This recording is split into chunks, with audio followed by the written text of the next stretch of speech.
Do you want to improve at a quicker pace? Check out the GitGud Course. Instead of just understanding concepts, you'll learn how to implement them directly into your driving.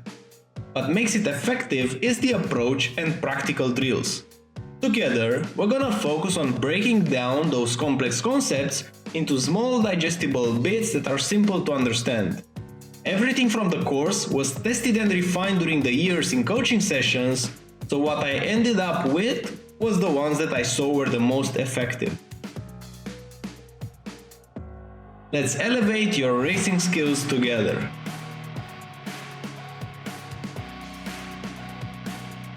Now for the track guide. Turn 1, quite hard on the brakes, so even though it's an uphill braking zone, you really want to brake super hard, especially with this car, because all this downforce is gonna give you more braking force or more braking grip. So what I'm using as a reference for braking is the white line around here. I want to brake before I hit the white line, so around here I'm applying the brakes, 100% braking into this corner, holding 100% while turning. And because I'm using the fixed setup, I'm using the second gear around here. So I'm downshifting to second and I'm trailing now going into this corner. Super important to get very close to this white line and the curb around it. You don't want to hit the curb though. If you're gonna hit the curb, the car will bounce forward more to the outside. So the moment that you hit the curb, you know that you're gonna get the off track generally, or you have to brake a lot harder to avoid the off track. So what I would recommend instead is apexing around the white line and trail braking a lot. Like what I'm doing here, I'm not trying to go on power at the apex. It's one of the small edge cases in which you're gonna go on throttle after the apex, just because it's such an elevation change that if you're gonna put the throttle back at the curb around there, you will just instantly lose the rear traction. You need the car to be stable, so the moment that you go on power, super important to modulate your throttle input. You don't want to spike it, it's the opposite. You barely want to feed some of the throttle to the car up until you get the steering wheel closer to being straight. So the moment that the steering wheel, like right now, is getting closer to be straight, like right now it's straight, I have a straight angle, then I'm smashing it to 100%. But up until I have that straight line steering wheel, in terms of angles, I'm not rushing it. Otherwise, you will spin. Now going into the next corner, I'm using this curb to cut a bit, so you will travel a shorter distance. So cutting here like that, you want to be all the way and touch the white and red curve at turn in. Turning point is gonna be the moment that you see this yellow sausage curve on the left side. That's the moment that you will apply some steering angle to turn the car. Super important to apex very close to the yellow sausage curve while being flat out. And the next corner is the same. You want to be as close as you can to the next yellow sausage curve. Because I'm using the fixed setup and the fixed setup doesn't have that much downforce, in this section I'm lifting. Generally with a good setup will mean that in this section of S's you will do the least amount of drop off in throttle or the brakes. You really want to carry the momentum. So as you see here, I'm up almost 4/10, but I will lose it everything into those S's because the car didn't have enough downforce. So getting very close to the yellow sausage curve right here, just a drop in throttle. For the next one though, I'm applying the brakes. So for the third one, I'm applying the brakes. Same thing, very close to the yellow sausage curve and then smashing the power. I'm getting, again, you see it's the same theme in those S's, left, right, left, right. You're looking at the yellow sausage curve, you want to apex at the curb, but you don't want to touch it. So you will adjust your inputs in terms of blimping the throttle or brake in such case that you will get very close to it. Now what's important once you get past the last yellow sausage curve in this first section of the S's, you want to cut this curve right here, like that. You really want to put a lot of steering angle, more than you think it's needed, because you want ideally at the turn in here for the next corner to be more closely to the right side of the track. It's gonna be impossible to be at the right side without sacrificing a lot of speed. So we don't really want that. We want to keep the minimum speed going into those preparations of the corners, but we don't really want to over prepare it, just because you have it's a formula car. You still have a lot of grip even though you might run a lower downforce setup. So what I'm doing in between is this little brake right here, just barely touching the brakes. And now while turning into the corner, I'm doing the throttle lift plus like 2% braking to make the car point. The car will go all the way to the right side, and that's perfectly fine because we will have a lot of speed. Again, you don't want to be more on the left. The car can be in the center right and still be fine. And this corner is exactly the same. You want to brake very quickly, like spiking the brakes. In third gear, downshifting to third and cutting here a lot this curve to open up the next corner. So this is key. For this one, you want to open up as much as you can.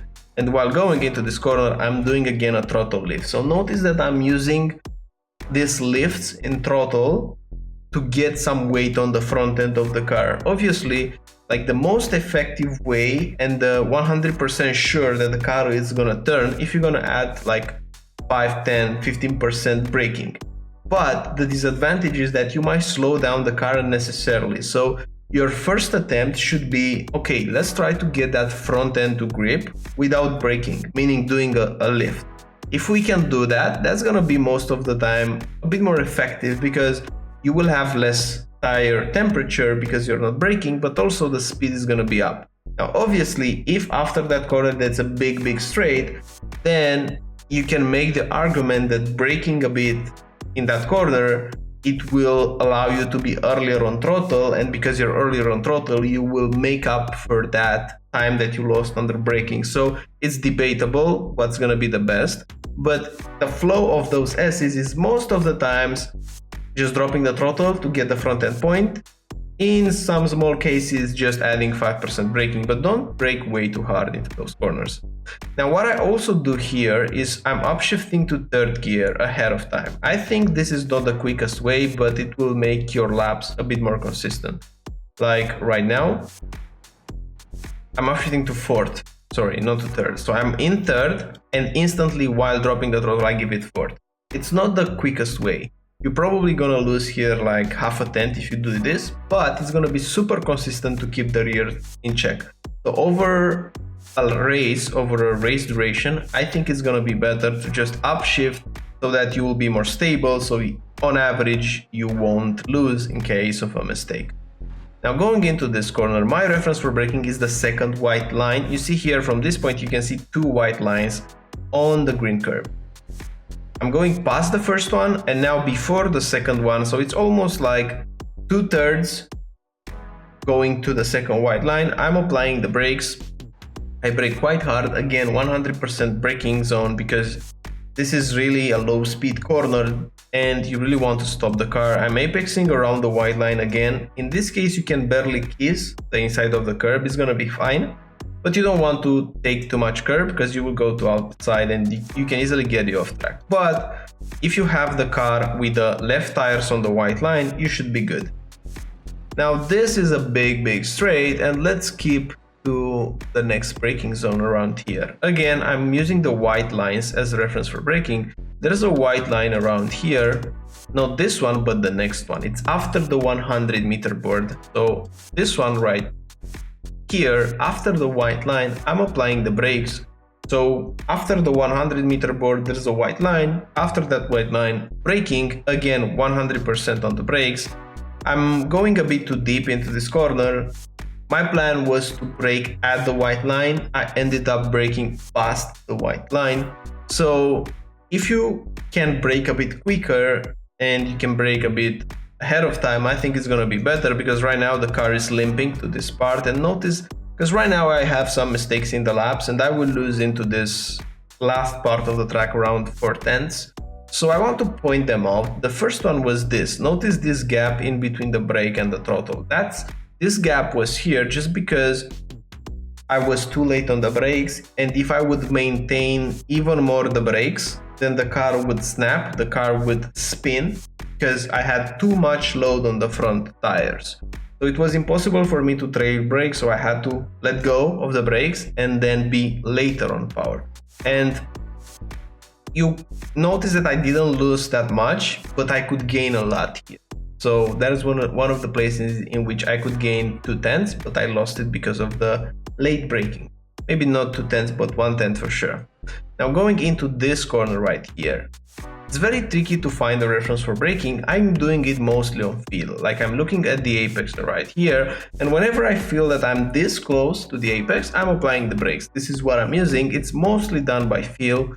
So what I would suggest is trying to brake as late as you can and see if you can still make the line. The line would be like this, apexing around the yellow curb without touching it, having the car track out all the way to the next curb on the left side, now putting the power down and rotating the car with the throttle like this to cut this one. Notice this drop in throttle that I'm doing. This was a big mistake in the lap, and I'm losing here again 1/10 and a half, just because I thought I did this drop. I felt the rear being a bit more uncomfortable and I wanted to take it more safely to finish the lap. So a lot of lap time to be gained if you're bold into this corner and you're not doing too many throttle corrections.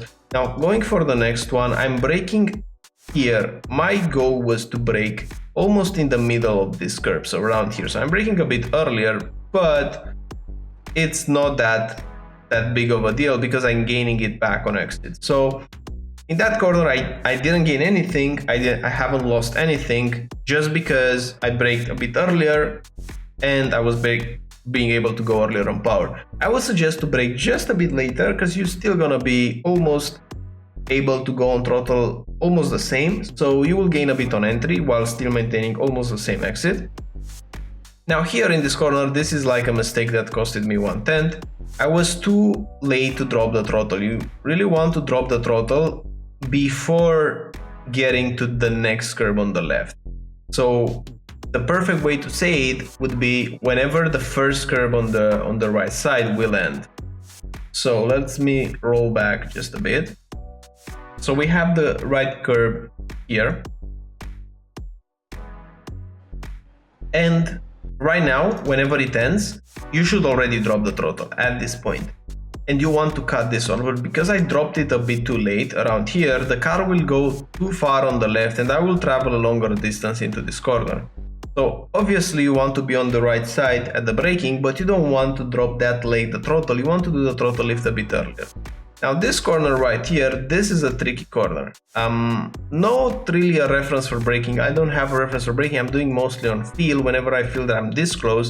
But what I'm doing wrong here is I'm braking too much. So I was 1/10 and now it goes to 3 just because I brake too much. You really want to brake soft here. You want to soft brake into this corner because this corner you can cut a lot. So let's see the apex. And let's see how much you can cut into this corner right here.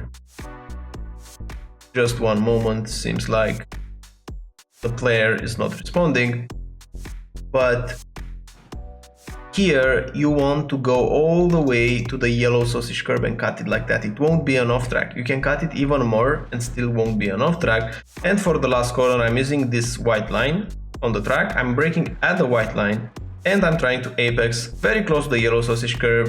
You don't want to brake that much and that hard because you don't have a lot of speed. The general rule of thumb is whenever you have close to the car's top speed, meaning you're in the last gear, then you're gonna brake to 100. But if you're not, then no need to go and brake that hard just because you don't have that downforce. Putting the power down off of the exit, using all this track, and in short, that's a track guide of COTA with the SF23. I hope you will improve. I hope you have a great race week ahead. If you like my style, if you like to learn more, if you want to improve, I just released the GitGud course. I'm 100% sure that anyone that enrolls will improve its skills a lot, and in some cases you can gain maybe 1 second per lap or more just by watching the concepts and doing the practice drills. But anyways, let's keep in touch, join my Discord, and looking forward to see you on the next track guide. Bye bye.